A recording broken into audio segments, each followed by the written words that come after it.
বুঝতে পারছেন? মোবাইল তো শুনছেন, কয়েকবার বলেছি, ফের আজকেও বলে দিই। মানে করেছি কি, এক মহিলা একটু সিধা টাইপের বেটি ছেলে,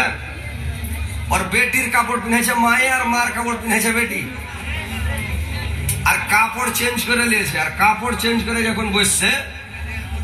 এই গলতে যায়, আমার শাশুড়ি খাড়ি আছে অন্যদিকে মুখ করে, দেখে খাড়ি আছে গলির দিকে,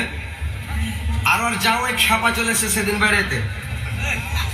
আর জামাই বেড়াইতে এসে খ্যাপা করেছে কি চিনতে পারেনি যেটা হার শাশুড়ি, মানে ওর বাড়ি বালির কাপড় পিনা আছে তো,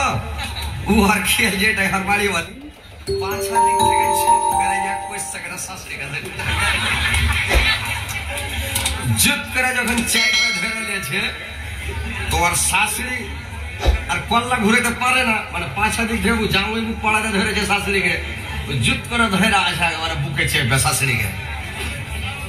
এই মনে মনে দেখছি, দেখতে পেরে দেখছে ছি ছাড়ো, মানুষ দেখলে কি করবে, বলতে করে ধরবে তো ঘরে ধরবে, তোমার যা মনে আছে তাই করবে, ঘরে করবে, তো বাইরে কেন মানুষের সামনে কেন এগুলা করছো? আর জামাই করছে মাগে গলাটা তোমার শাশুড়ি